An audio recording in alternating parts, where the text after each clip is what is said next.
BFM Business présente Edwige Chevrillon, la grande interview. Bonsoir à tous, bienvenue dans la grande interview. Je reçois ce soir Patrice Moreau, il est président de PwC pour la France et le Maghreb.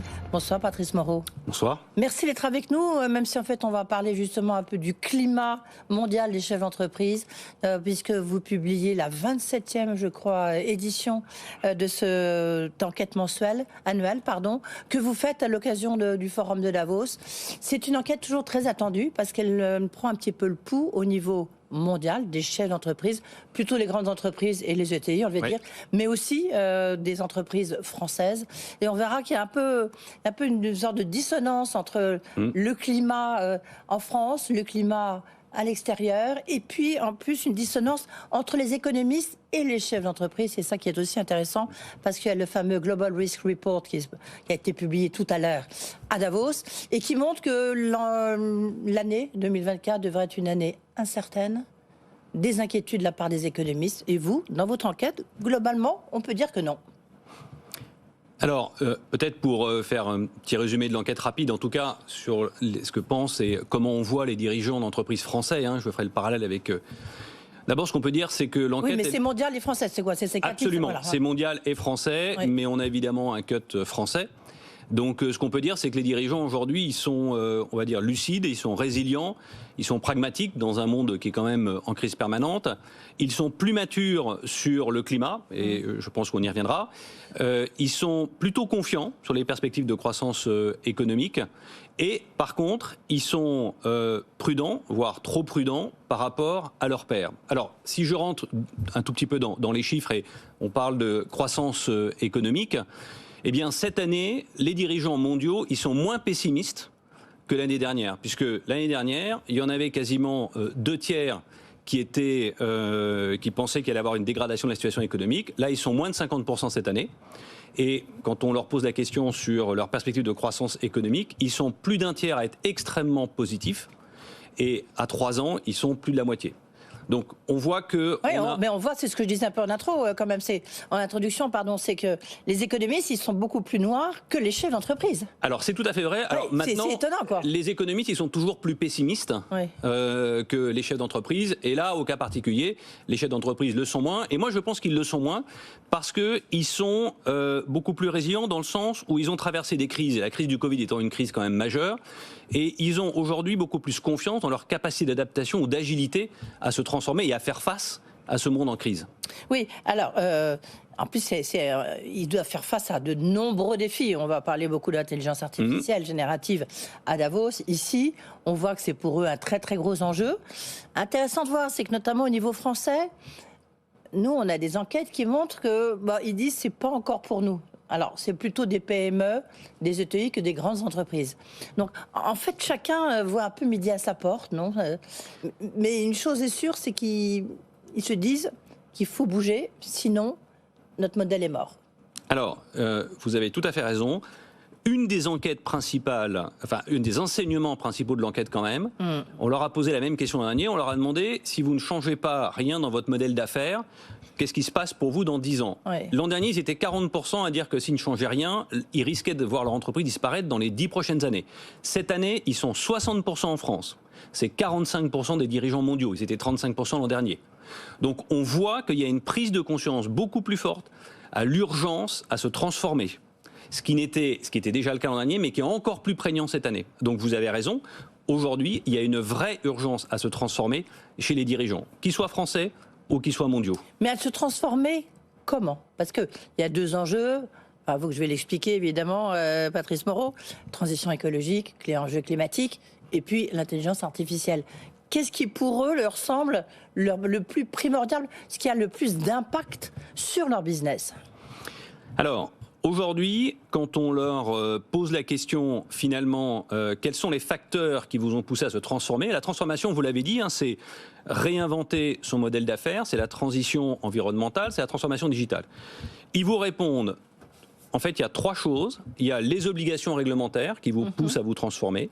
Il y a le changement technologique. Et il y a les évolutions des préférences et des besoins clients. Si on fait un petit zoom, et je vais prendre du coup l'intelligence artificielle, eh bien, on leur a demandé si dans les 12 derniers mois, ils avaient adopté l'intelligence artificielle générative. En France, ils ne sont que 22% à avoir répondu positivement, là où ils sont 32% au niveau mondial. Donc on voit qu'il y a une sorte d'attentisme, finalement, face à l'adoption de cette nouvelle technologie. Maintenant, quand on leur demande est-ce que à 3 ans, vous pensez que ça va changer, ça va créer de la valeur, là, ils sont 56% en France à dire oui. Donc on voit qu'ils sentent bien l'importance de la technologie, là où ils sont 70% en moyenne au niveau mondial. Donc on voit qu'en France, on a une forme d'attentisme et de pragmatisme, finalement, qui n'est pas tout à fait la même chose que ce qu'on a à l'étranger. Oui, j'ai envie de dire, ça c'est un bon point pour ceux qui nous écoutent, en tous les cas, non ? Mais j'ai envie de dire en fait que c'est à la fois un bon point parce que les dirigeants français sont pragmatiques dans le sens où ils veulent d'abord avoir des cas d'usage pour l'intelligence artificielle, oui. Ils veulent s'approprier cette technologie. Le point peut-être un peu négatif, c'est que dans un environnement où tout s'accélère et on a besoin de se transformer rapidement, eh bien en étant peut-être un peu trop prudent et trop pragmatique, on risque de se retrouver un peu en retard par rapport aux autres. Quand on regarde peut-être les perspectives de croissance mondiale, si je reviens là-dessus, parce que c'est intéressant aussi, oui. Maintenant qu'on a vu un peu comment ils voyaient évoluer leur modèle, est-ce que les chefs d'entreprise, là, au niveau mondial, oui. sont plus chefs d'entreprise français, ils sont comment ? Alors les chefs d'entreprise français, ils sont moins pessimistes que l'année dernière, mais le sont un peu plus que 45-38, ouais. Voilà, exactement, que leur père à l'étranger. Oui. Et ça, c'est un élément. Grosso modo, ce qu'on peut dire, c'est que les dirigeants États-Unis, Europe sont un peu plus pessimistes que ceux qui sont en Asie-Pacifique, Inde et Moyen-Orient. Voilà, quand on regarde un petit peu les zones géographiques. Si on regarde aussi maintenant un peu les principaux risques, je parlais de, oui. de cette enquête, donc le Global Risk Report qui a été donc publié aussi à Davos. La vôtre va être publiée dans quelques instants, donc merci oui.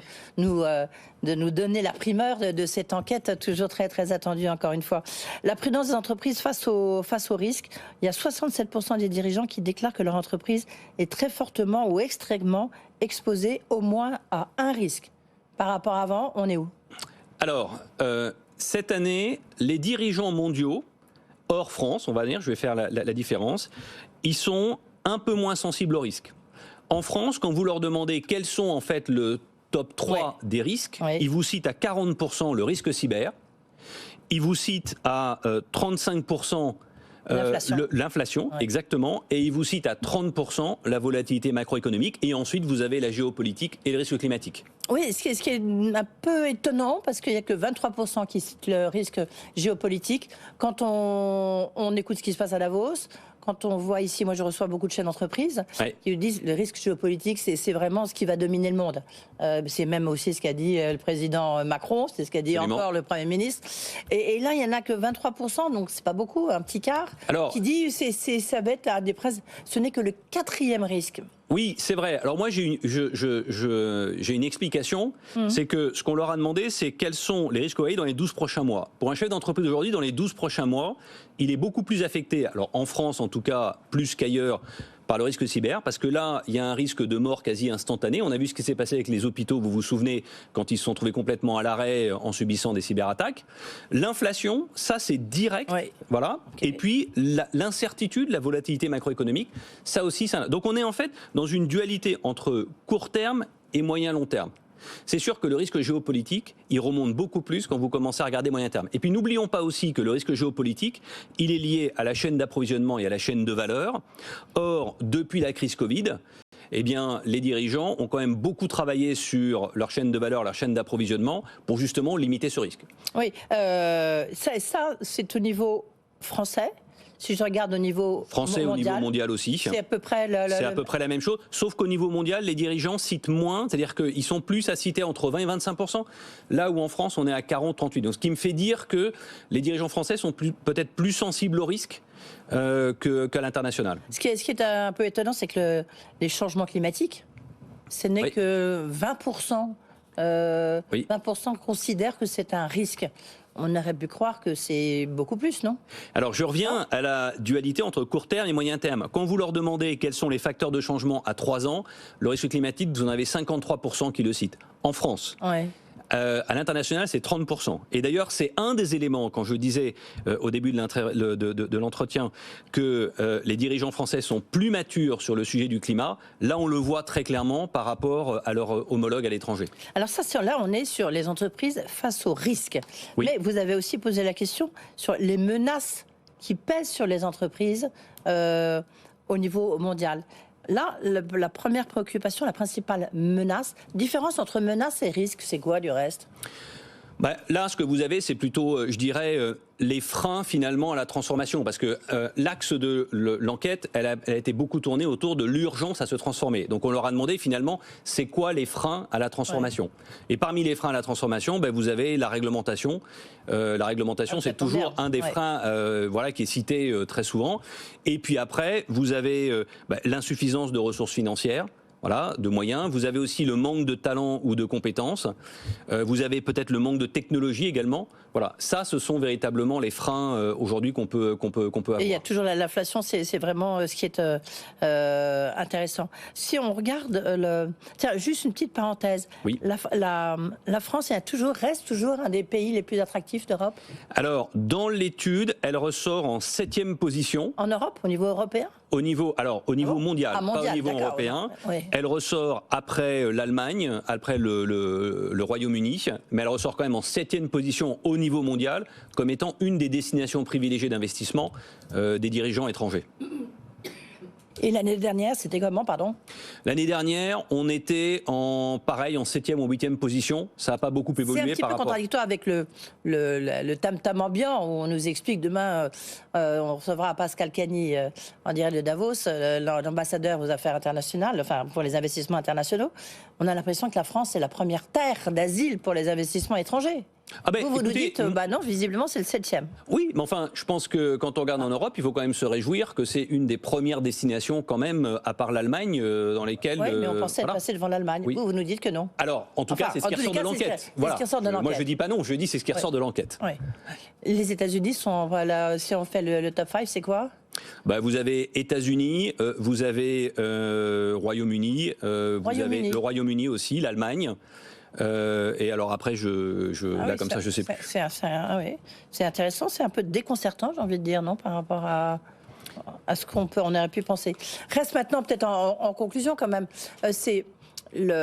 Qu'est-ce que vous en déduisez au niveau des entreprises ? Qu'est-ce que vous en déduisez ? On parlait en introduction, ce besoin, cette nécessité de transformer leur modèle. Oui. Mais donc, quelle est l'urgence ? Qu'est-ce que vous analysez en tant que patron de Price pour la France et le Maghreb ? Moi, déjà, un point très positif, c'est que les entreprises aujourd'hui et les chefs d'entreprise, aujourd'hui, ils ont effectivement le sentiment qu'il faut absolument se transformer et rapidement. Quand on leur a posé la question, est-ce que vous avez mené des actions de transformation dans les 5 dernières années, ils sont 84% à avoir répondu positivement. Donc on voit aujourd'hui que la transformation, et c'est lié aussi à l'investissement. Parce qu'aujourd'hui, les chefs d'entreprise, ils ne vous disent pas on va arrêter les investissements. Ils vont continuer à investir. Et ça, c'est un point important. Et moi, ce que je retiens également, c'est, et là, pour une fois, moi, je suis très fier, en fait, d'être un dirigeant français, parce qu'aujourd'hui, la France, elle est plutôt en avance sur les mesures climatiques. Aujourd'hui, vous avez... mais on voit bien que en tout cas, c'est pas ça qui est en tête de leur priorité, les principales menaces. Alors, pas à court terme, à moyen terme, ça redevient dans les priorités. C'est vraiment un levier pour eux de transformation. Donc, c'est plutôt positif. Il y a encore un chiffre qui m'a frappé, c'est que 83% des dirigeants français se déclarent freinés par un facteur au moins, seulement 68% des dirigeants mondiaux. Le facteur, c'est quoi ? C'est la bureaucratie, la technocratie en France ? C'est quoi ? Alors en fait, c'est très intéressant parce qu'ils sont à la fois, les dirigeants français, en top des facteurs qui permettent la transformation. Ils citent la réglementation et ils citent aussi en frein la réglementation. Donc on est parfaitement dans le paradoxe français, c'est-à-dire que la réglementation, elle pousse, elle accélère la transformation et en même temps, on n'aime pas avoir trop de réglementation. Ce qui est intéressant, quand j'ai discuté avec un certain nombre de dirigeants, c'est qu'aujourd'hui, ils prennent de plus en plus la réglementation comme étant un facteur de transformation et qu'ils l'intègrent dans leur stratégie pour mieux l'anticiper et moins le subir. Et ça, c'est un élément positif. Oui, mais on le voit même au niveau européen. Enfin, c'est le rôle de l'État, je dirais, c'est de l'Europe de fixer un cadre dans lequel les entreprises ensuite prennent des décisions et en tirent les décisions pour les investissements futurs. Prenons l'exemple de la CSRD, qui est le fameux reporting de durabilité et qui qui va être mise en place à partir de 2025. C'est une réglementation extrêmement lourde, très complexe. Mais en même temps, il faut en tirer, et les dirigeants aujourd'hui, je pense, le font, une opportunité pour réfléchir à leur stratégie justement de transformation de leur modèle d'affaires et de définir quelles sont les priorités à mettre en œuvre par rapport à ça. Philippe Moreau, une question, Patrice Moreau, pardon, une question peut-être pour conclure. Vous dirigez un des plus grands cabinets d'audit, de conseil, du moins sur la France et le Maghreb. Si vous écoutez BFM Business, on parle tout le temps d'Atos, de Casino, de comptes, d'endettement, où on ne sait plus exactement où est-ce qu'on en est, qu'est-ce qui se passe. Ça n'a pas été suffisamment contrôlé. Il y a un problème de modèle, justement, pour les grands cabinets d'audit. Est-ce que vous n'avez pas votre part de responsabilité lorsque vous voyez ces dossiers? Et je ne sais pas si vous êtes dans Atos, si vous êtes dans Casino. C'est pas ma question, mais vous la comprenez bien. Alors écoutez, moi pour ces deux clients, en tout cas, je suis très heureux parce qu'on les accompagne dans leur transformation, on les accompagne potentiellement dans leur restructuration. Mais pas dans leur audit. Voilà, mais pas dans leur audit. Oui, heureusement pour vous. Mais enfin bon, la question elle reste vraie. Alors, oui, mais il faut voir que lorsque vous êtes... Non, on se demande à quoi vous servez, vous voyez. Vous, c'est à vous général. Hein, non, mais écoutez, on parle parfois de quelques affaires, oui, non, mais il y en a beaucoup, vous voyez, en plus emblématiques. Il n'y en a pas tant que ça d'abord, on ne parle pas des milliers d'audits qui se passent bien vous et voyez sur lesquels il n'y a pas de niveau d'endettement, on découvre 3 milliards, 4 milliards, on se dit, que fait la police des comptes, en l'occurrence vous? Écoutez, la police des comptes, elle essaie de faire son travail. Oui, oui. Non, mais ça veut dire quoi, vous pensez? C'est que... Non, ça veut dire simplement que c'est compliqué, voilà, et ça veut dire que, en fait, aujourd'hui, le commissaire aux comptes, c'est quoi son travail? C'est de regarder, d'avoir un avis et une opinion sur l'information financière, de s'assurer que cette information financière, elle est exacte par rapport à des comptes qui sont produits. Voilà, et c'est pas les commissaires aux comptes qui font que l'entreprise est surendettée ou qu'elle a pris trop d'endettement. C'est pas leur travail, c'est pas leur travail. Mais vous estimez que vous avez suffisamment les moyens en tous les cas? Oui. Oui. Oui. Reste, il n'y a plus qu'à, quoi, c'est ça? Absolument. Merci beaucoup, Patrice Moreau, d'être venu là. On a bien compris des entreprises qui cherchent un peu où est-ce qu'il faut aller, mais puis on peut retrouver votre enquête, c'est 27e enquête annuelle. Absolument. Sur le site de Price. PwC. PwC, voilà. France et Maghreb, on a compris. Merci beaucoup.